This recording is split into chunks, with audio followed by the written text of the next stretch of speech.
அருமையானவர்களே, எப்படி இருக்கீங்க? சந்தோஷமா இருக்கீங்களா? இந்த நாள்லையும் ஆண்டவர் உங்களை ஆசீர்வதித்து நடத்துவதற்கு உண்மையுள்ளவராய் இருக்கிறார். உங்களுடைய கவலைகள், வேதனைகள், பிரச்சனைகள், போராட்டங்கள் எல்லாவற்றிலிருந்தும் ஆண்டவர் உங்களை ஆசீர்வதித்து விடுதலையாக்கி உங்களை நடத்த உண்மையுள்ளவராய் இருக்கிறார். இந்த நாள்லையும் ஒரு அற்புதமான கர்த்தருடைய வார்த்தை, மார்க் எழுதின சுவிசேஷம் 10ஆம் அதிகாரம் அதனுடைய 52வது வசனம் இப்படியாய் சொல்லப்படுகிறது. இயேசு அவனை நோக்கி, நீ போகலாம், உன் விசுவாசம் உன்னை ரட்சித்தது என்றார். உடனே அவன் பார்வை அடைந்து வழியில இயேசுவுக்கு பின் சென்றான் என்று சொல்லி பார்க்கிறோம். இயேசு கண்ணு தெரியாத ஒருவனை பார்த்து சொல்லுகிறார், உன்னுடைய விசுவாசம் உன்னை ரட்சித்தது என்று சொல்லி. அவன் என்ன விசுவாசித்தான் என்று சொன்னால், அதற்கு முன்பு போடப்பட்டிருக்கிற வசனத்துல இயேசு அவன் கூப்பிடுகிற சத்தத்தை கேட்டு அவனை அழைத்தார் என்று சொல்லி பார்க்கிறோம்.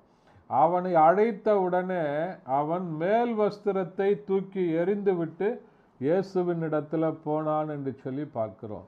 ஒருவேளை பார்வை இல்லாதவர்களுக்கு என்று சொல்லி அன்றைக்கு அந்த தேசத்துல கொடுக்கப்பட்ட அடையாளம் பார்வை இல்லாதவர்களுக்கு என்று சொல்லி ஒரு உடை அணிந்திருப்பார்கள். அவங்க என்ன பண்ணக்கூடாது, ரோட்டில் எல்லா இடங்களிலும் போகக்கூடாது.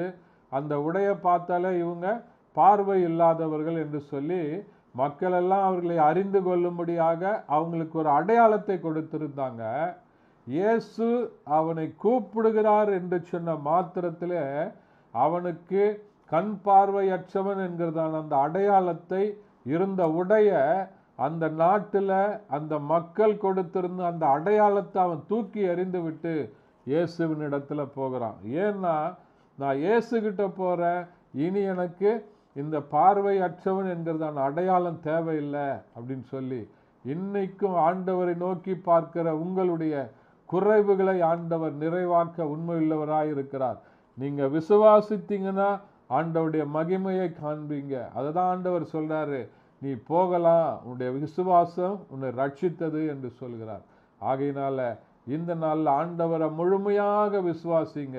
இருதயத்தில் இருக்கிற அவிசுவாசங்கள் எல்லாவற்றையும் மாற்றி போட்டு, நான் ஆண்டவர்கிட்ட வருகிறேன், நிச்சயமா ஆண்டவர் 100க்கு 100% என்னை விடுதலையாக்க, என்னை ஆசீர்வதிக்க அவர் உண்மையுள்ளவர் என்று சொல்லி நீங்க ஆண்டவரை நம்புங்க.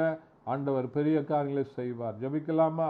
பரிசுத்த பிதாவே, உம்மை துதிக்கிறோம், உம்மை ஸ்தோத்தரிக்கிறப்பா. இந்த வசனத்தின்படி, உடைய விசுவாசத்தின்படி நீ ஆசீர்வதிக்கப்பட்டாய், ரட்சிக்கப்பட்டாய், விடுதலையானாய் என்கிறதான வசனத்தின்படி ஆண்டவரே விசுவாசித்து பெற்றுக்கொள்ள உதவி செய்யுங்க. இயேசுவின் நாமத்தில் பிதாவே, ஆமென். Thank you. God bless you.